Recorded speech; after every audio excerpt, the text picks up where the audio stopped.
Taux d'intérêt du marché. Le point haut serait définitivement derrière nous. Crédible? Diagnostic complet.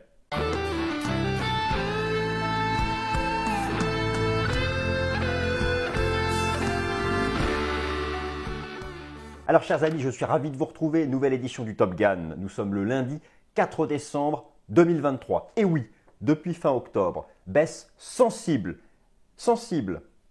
des taux d'intérêt du marché. On n'y croyait plus. 1 point de pourcentage environ, cela dépend de l'horizon de temps des taux d'intérêt, mais globalement, les taux d'intérêt au sein de la zone euro, les taux d'intérêt aux États-Unis ont reculé de 50 à 100 points de base, c'est-à-dire 0,5 à 1 point de pourcentage depuis la fin du mois d'octobre. Alors, ça donne un peu d'air au marché, ça a donné d'air au marché actions, cela a permis un vif rebond, enfin, chers amis, vous connaissez mon point de vue sur ce sujet, du prix des obligations, un vif rebond. D'ailleurs, j'avais refait une vidéo sur ce sujet il y a quelques semaines, lorsqu'elles étaient sur ces supports majeurs décisifs historiques, avec de belles divergences haussières prix-momentum. Bref, un premier rallye du prix des obligations. C'est la première étape. Attention, ça va retracer maintenant. Ce retracement sera probablement intéressant pour ceux qui ne sont pas entrés, mais cela montre que les bonds ont fait leur point bas à l'automne 2023 et que 2024 s'annonce haussier. Alors, d'ailleurs, donc oui, alors, cette baisse des taux d'intérêt du marché, des signaux techniques baissiers à court terme, il y en a eu aussi un peu à moyen terme, mais sur quoi cela se base? Cela se base sur cette conviction, peut-être irrationnelle pour certains, présomptueuse pour d'autres, risquée encore pour l'autre, ou parfaitement en accord avec les fondamentaux du marché pour une autre catégorie d'analystes, le pivot des banques centrales. Alors, ce qui est acquis, ce qui est globalement acquis, sauf fait exceptionnel. Bon, le taux terminal des banques centrales a été atteint, c'est-à-dire que le taux d'intérêt maximal de la campagne de resserrement monétaire qui a commencé en janvier 2022 pour briser les reins à l'inflation, en tout cas à sa pente verticale, son momentum, la dérivée première si vous voulez, pour les matheux, a atteint son terme à l'automne 2023. Ce n'est pas ça qui explique que les taux d'intérêt du marché. Vous savez, les taux d'intérêt du marché, dont nous dépendons tous, les entreprises, les particuliers, pour nos crédits, pour les entreprises, le crédit bancaire, le crédit obligataire, pour les particuliers, le crédit à la consommation, le crédit immobilier. Ces taux d'intérêt du marché sont toujours dans l'anticipation des taux d'intérêt des banques centrales, c'est-à-dire les perspectives de politique monétaire. Et donc, cette baisse des taux du marché, depuis un mois environ, se base sur une conviction qu'après le taux terminal, eh bien, le pivot des banques centrales va intervenir et rapidement en 2024. C'est lui, Monsieur Waller. Monsieur Waller, regardez avec son beau sourire, ses belles lunettes, ses beaux cheveux blancs, la chance. Bon, c'est lui, Monsieur Waller, qui, la semaine dernière, c'est un membre de la Fed. Et il a prononcé le mot magique, baisse de taux. B-A-I-2-S-E, baisse de taux. Un mot qu'aucune banque centrale n'a osé prononcer depuis fin 2021. Il l'a prononcé. Il a dit quoi? Ce monsieur a dit. Alors, la baisse des taux du marché avait commencé avant, pour des raisons fondamentales sur lesquelles je vais revenir. La vidéo va être chargée. Je vous donne le plan dans un instant. Quoique j'ai déjà l'affiché. Bon. Il a dit, M. Waller, que si l'inflation continue sa trajectoire, c'est-à-dire sa trajectoire baissière en direction des 2%, il y aura une succession de baisses de taux de la Fed. C'est incroyable. Personne n'attend ça, par exemple, de la BCE, tellement la BCE est suiveuse de la Fed. Je vous renvoie vers mon Fast and Forex, mon émission vidéo de mercredi dernier. Bon, il n'y a que la Fed qui a cette réactivité. Sauf que rien n'est acquis. Rien n'est acquis. Il va falloir, et en particulier, vous l'avez vu la semaine dernière, la mise à jour de l'inflation PCE, qui est l'indice des prix le plus suivi par la Fed. Oui, nous tendons vers 3%, mais que ce soit l'inflation nominale et surtout l'inflation sous-jacente, core inflation, celle que suit la Fed en priorité. on est encore quand même nettement au-dessus des 2%. Alors, ces taux d'intérêt du marché, on va passer en revue les signaux techniques baissiers qui ont été donnés à court terme et à moyen terme depuis un mois, que ce soit sur le plan graphique, mais aussi le positionnement institutionnel. Je vous avais montré que les hedge funds étaient depuis 6 mois, même davantage, archi-vendeurs des taux d'intérêt. Ils ont eu raison, puisqu'ils ont shorté la partie haute, et maintenant ce sont les asset managers qui s'alignent sur les traders de hedge funds. Obligations, le rallye haussier a commencé, en accord avec cette corrélation inversée sur laquelle je suis beaucoup revenu entre les taux d'intérêt du marché et le prix des obligations, avec un pourcentage de points de base des taux qui correspond à un pourcentage de rebond du prix des obligations. C'est exactement ce qu'on a constaté en novembre. Exactement. On va reprendre ça. Je vais vous remontrer l'analyse technique des obligations. Alors court terme, on va faire du 1-3 ans, on va regarder le 10 ans, on va regarder le 20 ans pour les US. Alors, les Fed Swap anticipent 100 points de base de baisse de taux de la Fed en 2024. Oui, vous m'avez bien entendu. Selon le prix des contrats futurs négociés à la bourse de Chicago sur le taux d'intérêt des Fed Funds, eh bien la Fed baisserait son taux de 5,50 à 4,50 d'ici fin 2024. Voilà. C'est sur cette anticipation que se base le marché pour avoir joué la baisse des taux d'intérêt depuis fin octobre. Mais est-ce vraiment crédible? Aurons-nous vraiment? Alors pour quelles raisons? Certains disent que la Fed, sentant le ralentissement économique, veut baisser ses taux au plus vite pour éviter un hard landing. Bon, c'est pour dire récession économique. D'autres pensent que oui, la désinflation, elle va s'accélérer. De toute façon, on sera à 2% et il n'y aura pas de récession. Bon, bah, la Fed n'aura aucune raison de maintenir des taux si élevés. Mais voilà. Il y a intérêt pour les anticipations du marché que la désinflation se poursuive vraiment. Le moindre doute qui surgirait quant à la désinflation sous-jacente, et là, gare à une remontée des taux qui pourrait être violente. Même si moi je pense qu'on n'ira pas au-delà des seuils qui ont été atteints fin octobre, notamment ce seuil fatidique des 5% sur le rendement obligataire américain à 10 ans, c'est le seuil d'alerte pour une grande majorité de petites et moyennes entreprises. Mais voilà, on peut rester en cas de rebond de l'inflation sur la partie haute. Mais dans tous les cas, les obligations restent en zone d'accumulation de long terme. Limite, si on revient en bas, ce sera la deuxième opportunité. Mais moi, selon moi, on n'ira pas plus bas. Bon, cette semaine, vous avez deux énormes temps forts. Le PMI des services aux États-Unis selon l'ISM et le rapport NFP, c'est-à-dire le rapport sur le marché du travail. C'est ça, ce sont ces deux chiffres qui peuvent orienter la Fed avec l'inflation. Et ils sont mis à jour cette semaine. Et enfin, on terminera par un point technique de l'indice S&P 500, on attaque. Le point haut des taux d'intérêt serait définitivement derrière nous, selon M. Waller de la Fed, que vous avez dans vos yeux et que vous avez à nouveau à droite. Le programme, je viens de vous le donner, je l'affiche à nouveau et nous passons directement à la première partie, taux d'intérêt du marché, les signaux techniques baissiers donnés fin octobre. Alors oui, c'est un fait, ces fameux signaux techniques baissiers donnés fin octobre. Je vous mets ici donc avec le petit pointeur laser la baisse des taux du marché depuis fin octobre en pourcentage. Donc, alors on n'a pas fait moins 6 points de pourcentage, hein. C'est 6% de moins sur le taux d'intérêt qui lui-même est en pourcentage. Enfin, vous me suivez, hein. Ça, ce sont des bases, tout le monde maîtrise. Donc, ce sont des baisses sensibles. Vous avez moins 6% pour le taux obligataire américain à 2 ans, moins 11% pour le taux américain à 10 ans, moins 12% pour le taux allemand à 10 ans.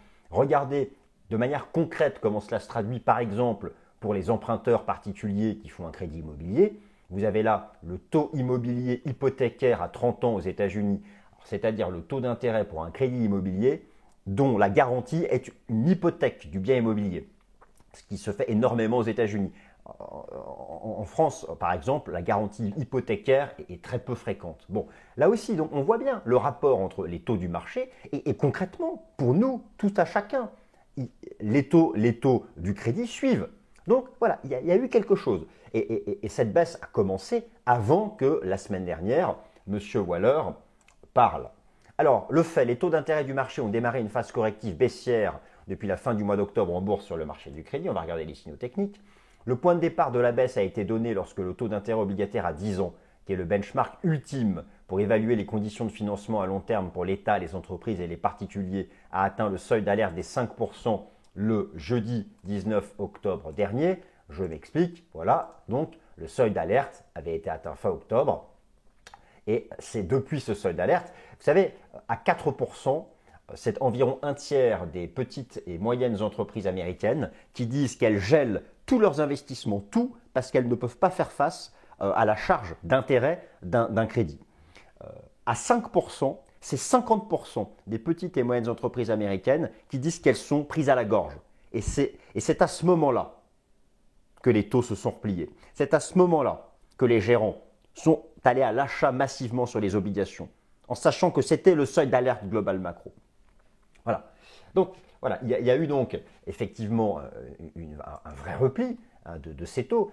J'y viens dans un instant mais vous avez même carrément un gap baissier sous le canal haussier sur le 10 ans allemand. Donc, il y a eu une réalité. Mais on va regarder ça plus en détail dans un instant.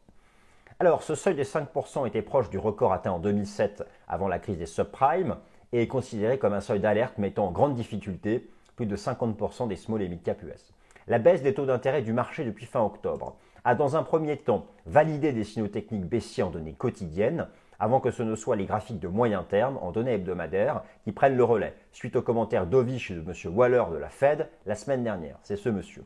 Faisons le diagnostic des signaux techniques baissiers dévoilés sur les taux obligataires US à 10 ans, 2 ans et 3 ans et je vais vous montrer où en est la position institutionnelle. Alors donc oui, effectivement, je vous montre déjà, regardez par exemple le taux d'intérêt à 3 ans. Il est tout proche, regardez, on fait un rounding top, exactement comme on avait fait ici en 2019. Là, vous avez là la moyenne mobile à 200 semaines. On est tout proche de donner le même signal. Donc voilà, on est vraiment en zone de point haut ici sur le taux à 3 mois. Maintenant, regardez le 10 ans américain donc en données hebdomadaires. C'était cette zone dont je vous parlais ici, la zone de point haut de 2006-2007, qui était l'aboutissement d'un cycle de croissance économique, et on avait fait un double top avec une ligne de coup à 4,40, et bien ça y est, là on fait pareil, on fait un V-top, et on a la ligne de coup qui est la même. Donc on est vraiment dans cette phase de repli, ça c'est intéressant. Si vous regardez en données hebdomadaires les enseignements du système Ishimoku, cassure de Tenkan, on va sur la Kijun, et si on casse la Kijun, on ira chercher le nuage. Alors, si vous revenez en données journalières, voilà, on a eu quelque chose d'archi classique. La tendance haussière, on peut parfaitement appliquer le système Ishimoku au taux d'intérêt à 10 ans américain. Ça, c'est le benchmark ultime. Hein. On a cassé la Tenkan, on vise la Kijun, on casse la Kijun, on vise le nuage, on entre dans le nuage, on vise la partie basse, on sort par le bas du nuage, ça accélère. Et tout avait commencé par une divergence baissière prix momentum ici. Elle était superbe cette divergence baissière entre le prix et le RSI, en plus au contact du seuil d'alerte des 5%. Bon, donc ça ce sont les signaux techniques baissiers qui ont été donnés, et si vous prenez le rendement obligataire à 2 ans aux États-Unis, c'est encore plus beau, avec la validation d'une pattern de renversement baissier donc au même niveau que le double top ici de 2016-2007, et regardez comme cette divergence baissière extrêmement longue était superbe, rappelant, mais en version plus longue, celle ici de 2018-2019. Donc là aussi, c'est intéressant, et si on regarde le système Ishimoku, cassure Tenkan Kijun, on va au nuage. Donc voilà, on va à un moment ou à un autre, ici on va stabiliser, attention, attention. Là les taux ont validé des points hauts, par contre, maintenant, dans l'anticipation de fondamentaux qui sont censés être baissiers pour les taux car argumentant pour un pivot des banques centrales, c'est-à-dire que les banques centrales démarrent leur baisse de taux, les taux du marché étant toujours dans l'anticipation de ce qu'en font les banques centrales, vous me suivez, mais on n'ira pas plus bas que ces supports sans validation des fondamentaux. Ça tombe bien, cette semaine, beaucoup sont mis à jour. Mais la clé, ça reste quand même l'inflation américaine. Et en particulier, ce qui a été mis à jour la semaine dernière, le PCE, qui lui, certes, est toujours dans une trajectoire baissière, mais reste quand même largement au-dessus de la cible de la Fed. Donc, ça fait partie des choses qui sont vraiment importantes à surveiller. Voilà, donc on a eu ces signaux. Alors maintenant, regardez, c'est intéressant, le rapport Commitment of Traders de la CFTC sur ici le 10 ans américain. Je vous avais montré que les traders de hedge fund sont baissiers depuis plusieurs mois sur les taux d'intérêt. Ils ont eu tellement raison.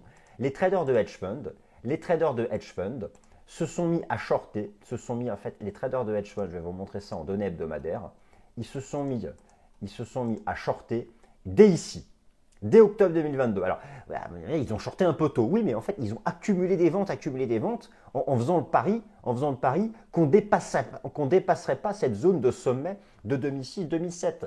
Et donc, pardon, je n'ai pas affiché le graphique, en faisant le pari, voilà, et donc là, effectivement, ils ont eu raison. Ils ont eu raison. Donc, voilà, et maintenant, ce que je trouve hyper intéressant, c'est que vous avez un alignement, un début de repli de la position nette, cette fois-ci pas des traders de hedge fund, mais des traders d'asset management. Et on peut même, alors certains iraient jusqu'à voir ici une sorte de structure de sommet en biseau ascendant sur la position nette institutionnelle des traders de hedge fund, c'est-à-dire que nous avons quelque chose qui est assez rare, qui se met en place, qui est un alignement des asset managers et des traders de hedge fund sur un scénario de point haut des taux d'intérêt. Car, soyons clairs, moi j'estime que le point haut des taux d'intérêt est effectivement derrière nous. Maintenant, nous n'avons pas entamé la chute baissière forte. Là, on a eu la première étape de la baisse. Maintenant, on va stabiliser. Et on aura une seconde étape de la baisse lorsqu'on aura un vrai décrochage de l'inflation ou une dégradation brutale du marché du travail américain ou un basculement du PMI des services sous 50. Ça tombe bien puisque cette semaine, vous avez mardi la mise à jour du PMI des services aux États-Unis et vendredi la mise à jour du rapport sur le marché du travail américain, le fameux NFP Report. Donc ça, mais ça j'y viens dans un instant avec davantage de détails. Voilà, donc là, c'est la première partie. Maintenant, prix des obligations, le rallye aussi a commencé depuis les supports majeurs. Alors là, je suis content. Je vous remonte ce slide que je vous avais déjà partagé et qui vous rappelle la corrélation inversée entre les taux d'intérêt et le prix des obligations, en particulier le TLT. Alors, je vous montre le TLT, il est à 88. Les taux étaient encore tout en haut. Et je vous ai expliqué, donc le TLT, c'est l'obligation à 20 ans. Je vous avais expliqué, donc si on prend le tableau, obligation à 20 ans, qu'en cas de baisse de taux de 50 points de base, on aurait 11% de rebond du prix de l'obligation. C'est comme ça qu'on lit, d'accord? L'obligation à 20 ans, donc c'est le TLT, en cas de baisse de taux de 50 points de base, on aurait 11% du prix de l'obligation. Elle était à 88, le TLT, 88. Alors, à combien maintenant, et justement, se trouve le TLT? A-t-on eu un rebond? Et qu'est-ce qu'on a eu? On a eu 82. 92. Voilà, c'était d'ailleurs, je veux dire, bon, à la base, elle était tellement superbe. Cette divergence haussière mensuelle, c'est l'opportunité de la décennie. C'est des graphiques mensuels. Regardez, on a mis tellement d'années à revenir sur les niveaux du début du siècle. Voilà, ça n'arrive peut-être parfois que 2-3 fois dans une vie, de telles opportunités. Si vous prenez même de manière générale, partout on les a eu ces obligues, partout on a eu ces superbes divergences haussières. Regardez un peu ce mois de rebond des obligues. Si vous prenez, regardez par exemple ici l'obligation à 1-3 ans qui nous a fait de 80, bon, c'est pas important en pourcentage parce que la duration est moins importante, hein. Plus c'est court, moins on a un rebond important en pourcentage. Donc il faut vraiment regarder du côté des obligations à duration longue, ici, le 20 et le 30 ans. Et effectivement, on a eu des choses vraiment intéressantes. De la même façon sur celle à 10 ans, avec la belle div en données mensuelles, cette fameuse VAC 5 qui se terminait, avec ici une belle div. Et donc en journalier, voilà, on a eu un rebond de 107 à 113. Alors attention, ça c'est la première étape du rebond. Soyons clairs, on ne va pas monter en ligne droite ici jusque-là. Ça va retracer un peu par ici. Et si on retrace par ici, là, ce sera une opportunité. Donc voilà, mais en tout cas, moi j'estime vraiment que le prix des obligations a validé, non pas le début d'une envolée, mais a validé au moins une structure de point bas. Maintenant, combien de temps on va passer là-dessus? Écoutez, quand je vois des belles diffs comme ça, si on y revient, c'est une opportunité. Et non seulement, donc il y a le rebond du prix de l'obligation que moi j'estime qui va se développer l'année prochaine, plus ceux qui ont acheté ici en bas, qu'est-ce qu'ils ont? Ceux qui ont acheté en bas, ils ont profité du rendement à 5%. Et maintenant, vous achetez maintenant, c'est plus que 4% par an. Donc, alors, si ça remonte, il y aura peut-être moyen de la choper par là, mais Voilà, ceux qui ont acheté ici, ils ont 5% par an et pendant 10 ans. Peu importe si le taux baisse, eux, ils ont fixé leur taux ici. C'est ça qui compte. C'est ça qui comptait. C'est pour ça que moi, j'insistais sur ces aspects, là. Alors là, c'est un slide que je vous ai déjà montré où je vous explique, je vous réexplique à nouveau le lien de corrélation inversée entre le prix des obligations et les taux d'intérêt du marché. Donc là, vous avez vous avez aussi donc, tout ce qui influence le prix des obligations, la corrélation inversée, le mark-to-market, c'est-à-dire la demande pour une obligation, c'est-à-dire en fait, à un moment ou à un autre, les gérants se disent, bon là, l'obligation verse un coupon important, un rendement important, ça m'intéresse, j'ai envie de l'acheter parce que je vais sécuriser un rendement annuel pendant X période. Et vous allez voir que là, il y a eu une arrivée des capitaux institutionnels au plus haut depuis la crise financière de 2008. Donc c'est ce qu'on appelle le mark-to-market. Le mark-to-market, je vais l'illustrer tout de suite. Voilà, je vais chercher tout de suite la data que je voulais vous montrer. Voilà, c'est ça qu'on a eu. Ça a été très intéressant. Voilà, on a eu, voilà, vraiment un attrait et le rallye qu'on a eu donc des obligations sur le mois de novembre, ça rappelle en amplitude ce qu'on avait eu ici lorsqu'elles avaient fait leur point bas au moment de la crise financière. Donc voilà, c'est quand même quelque chose qui a eu lieu 15 ans avant, c'est pas anodin, donc il y a quand même beaucoup de signaux qui vont dans ce sens d'un point bas ici des obligations. Voilà. Alors, donc, je continue. 100 points de base de baisse du taux des Fed Funds en 2024, un pari encore risqué sur la désinflation. Car oui, effectivement, cette baisse des taux du marché, c'est vraiment basé sur ce que certains jugent vraiment comme un pari risqué, qui est cette conviction que la Fed va pivoter et pas pivoter qu'à moitié. Le marché envisage 100 points de base, 100 points de base de baisse pour le taux d'intérêt de la Fed qui est actuellement à 5,50. Alors fondamentalement, les anticipations sont optimistes. C'est-à-dire que le marché pense qu'on va avoir une désinflation sans récession. Ça, je traiterai ce sujet la semaine prochaine. Peut-on avoir une désinflation sans récession? Il ne va pas falloir se planter là-dessus. Mais je dirais que la priorité des priorités, c'est de ramener le taux d'inflation sous-jacent à 2%. Il en a la pente, il en a la trajectoire. Mais en valeur absolue, il est encore largement au-dessus. Donc là-dessus, il faut rester prudent. Mais effectivement, donc, voilà, ce sont ici les anticipations du marché. Je vais vous montrer ça à jour, les toutes dernières datas. Le marché envisage donc que la Fed a bien atteint son taux terminal à 5,50 et attend un pivot avec 48% de probabilité pour le mois de mai prochain. Alors le mois de mai prochain, c'est parce que c'est M. Waller là, qui a suggéré que cela pourrait intervenir dès le printemps prochain.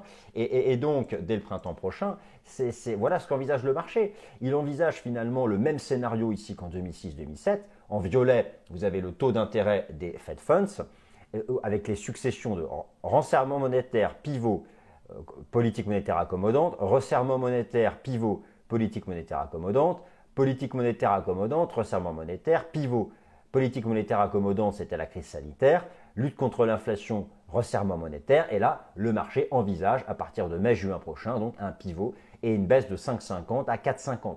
Le marché n'a pas intérêt à se planter. Alors, cette baisse en bourse des taux d'intérêt du marché est la conséquence d'une anticipation assez radicale de la haute finance pour le cycle des taux d'intérêt de la Réserve fédérale en 2024.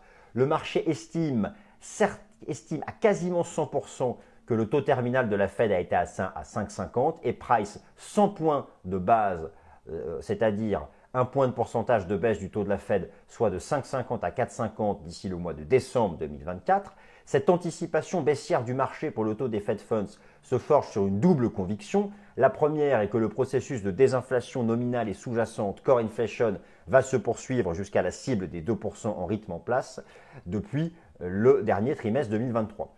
La seconde est que la Fed souhaiterait pivoter assez rapidement pour éviter un hard landing à l'économie américaine, c'est-à-dire une récession économique dans le secteur des services, 80% des PIB, et une envolée du taux de chômage, alors que le marché du travail a donné des signaux d'alerte orange et non rouge depuis l'automne 2023, comme j'ai déjà eu l'occasion de vous le montrer. En clair, cette anticipation du marché marche un peu sur un fil, à savoir un pivot rapide qui ne serait pas une menace pour la baisse de l'inflation, tout en permettant un soft landing qui ne serait pas inflationniste. Où se situe le risque de cette anticipation baissière du marché pour le taux des Fed Funds? Risque numéro 1, le maintien d'une inflation sous-jacente élevée. PCE Core. Alors, elle a été mise à jour la semaine dernière. Oui, la trajectoire. Là, je suis sur le site de la Réserve fédérale de Cleveland. Vous avez sous les yeux l'indice d'inflation que la Fed suit en priorité, le PCE. Oui, les trajectoires sont baissières. Le PCE global, le PCE sous-jacent. Et la Fed, elle regarde d'abord le PCE sous-jacent, le corps. Oui, c'est en baisse. Mais le niveau des 2%, chers amis, il est là. Le niveau des 2%, il est là. Donc voilà, n'est-ce pas mettre un peu la charrue avant les bœufs? Mais c'est vrai que la trajectoire de cette inflation est baissière. Alors pourquoi la Fed suit en priorité le PCE par rapport au CPI? Eh bien, c'est parce que dans le PCE, vous avez une plus importante représentation des services que dans le CPI. Or, vous le savez, l'économie américaine est une économie de services, 80% du PIB étant donc lié aux activités de services. Mais il y a tout de même ce risque. Alors, après, voilà, certains pensent, et donc risque 2, une baisse trop rapide des taux pourrait relancer l'inflation nominale. En fait, si vous voulez, il y a deux écoles. Il y a ceux qui pensent que la Fed va pivoter assez vite, un peu de manière préventive. Ils aiment bien faire ça, les Américains, les choses de manière préventive. Bon, il y a une théorie qui dit que la Fed pourrait pivoter de manière préventive parce qu'elle sent le ralentissement économique. Et d'ailleurs, cette semaine, le secteur des services aux États-Unis n'est pas encore en contraction, mais il est en net ralentissement. Le marché du travail, on n'a pas une envolée du taux de chômage, mais on a eu des signaux de préalerte sur le taux de chômage. Je vous avais montré notamment le modèle de récession Real Time Rule qui est basé sur le taux de chômage, sur la moyenne mobile du taux de chômage à 3 mois qui est en hausse de 0,30 et au-dessus de 0,50, c'est start récession. Donc, mais ça, j'en reparle la semaine prochaine. Parce que cette semaine, vous avez la mise à jour du PMI des services et du taux de chômage US. Ça va être passionnant de suivre ces datas mardi et vendredi et je vous en ferai le suivi lundi prochain. Donc effectivement, tout ça peut paraître un peu présomptueux. Alors, les deux temps forts fondamentaux de la semaine, PMI des services et rapport NFP, pour une Fed qui veut éviter absolument le risque d'un hard landing, et c'est peut-être pour ça qu'elle pivoterait avant même peut-être pour certains. Vous savez, il y en a qui disent que la Fed n'attendra même pas 2% pour pivoter, tellement elle aurait peur d'une récession économique. Ce n'était pas vraiment son discours ces derniers mois. Mais bon, ça change très vite, hein, les discours, les mots. Bon, mais c'est vrai que l'économie US, elle n'est pas dans l'état dans lequel se trouve l'Allemagne ou la zone euro, qui elle, en zone euro, je vous montre l'inflation en Allemagne. L'inflation chute parce qu'il y a une récession économique technique, mais qui va devenir réelle. L'inflation, regardez la chute verticale de l'inflation en Allemagne, c'est parce qu'il y a une croissance économique négative. C'est ce que je vous ai montré dans le Top Gun de la semaine dernière. Mais c'est ça que veut éviter la Fed. La Fed, elle veut une désinflation sans récession. Elle veut le combo magique. L'aura-t-elle? Bon, c'est peut-être pour ça qu'elle va chercher à pivoter un peu plus vite. Donc cette semaine, vous avez la mise à jour du PMI des services selon l'ISM aux États-Unis. Et regardez comme c'est chaud, il est tout proche des 50. Et sous 50, c'est le seuil de contraction. Et récemment, la pente était baissière. Est-ce que c'est ça que craint la Fed? Bon, peut-être. Regardez le nombre de chômeurs aux États-Unis qui est remonté à 6 500 000 chômeurs. On retrouve les niveaux de fin 2021. La pente n'est pas bonne. Est-ce que la Fed… Alors, on verra cette semaine avec la mise à jour du NFP, mais est-ce que c'est ça que craint la Fed? Et donc voilà, c'est pour ça que ce sont vraiment deux temps forts à absolument surveiller ici sur l'ensemble de la semaine. Alors maintenant, un mot sur le S&P 500.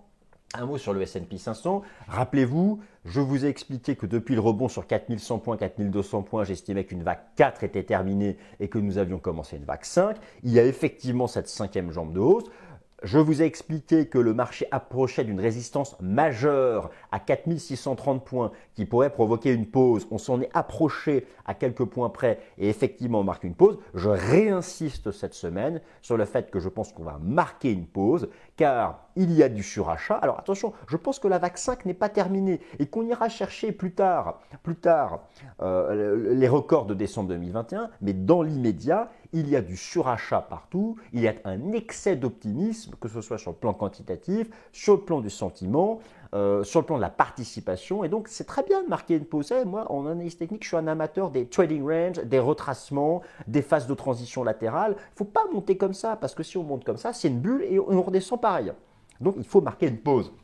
Et là j'estime que sur le S&P 500, nous sommes toujours dans cette trajectoire où il est nécessaire de marquer une pause. Voilà, donc on revient en contact ici du sommet de la vague 3. Voilà, ici, on va prendre le temps de temporiser. On va prendre le temps de temporiser. Donc en données hebdomadaires, vous voyez que, par exemple, en Ishimoku, Tenkan et Kijun sont loin. Donc on peut très bien… Là, on a peut-être fait la 1 de la 5. Donc faire une phase latérale, quelque chose qui soit en range. Regardez, en données journalières, on n'est pas loin donc, de cette résistance des 4630 points. Moi, je pense qu'on peut faire une phase latérale au-dessus des 4500 ou un retracement, ou un retracement comme ça en ABC sur le S&P 500.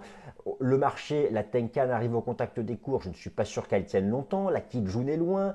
On a un écart Tenkan-Kijun qui est massif et en Ishimoku, on mesure le surachat avec l'écart Tenkan-Kijun. Donc attention à une phase de temporisation. Regardez le nouveau sondage de l'Association américaine des investisseurs particuliers. On était à 45% d'acheteurs la semaine dernière. Je vous ai dit qu'au-dessus de 50%, c'était un réservoir rempli. On est à 48,8 maintenant, donc vraiment j'insiste, le marché va marquer une pause. En analyse quantitative, fin octobre, le pourcentage d'actions au-dessus de la moyenne mobile à 50 jours était en zone de point bas, il y a eu le rebond. On n'est pas loin de la zone de point haut. Lorsque l'on compare la smart money et la dump money, ici en noir la courbe du S&P 500, à chaque fois que la dump money, les particuliers sont tout en haut et qu'au contraire les institutionnels prennent des bénéfices, c'est une zone de point haut. Là on est encore en alerte orange, donc il y a quand même un certain nombre de signaux qui me font penser que voilà, on peut rester encore un peu de temps sous ces 4630 points, une phase de transition latérale, et plus elle dure cette phase de pause, plus cette phase de transition latérale dure, plus le marché reprendra de l'élan, de la force, va assainir le surachat technique pour pouvoir repartir en direction des niveaux de décembre 2021.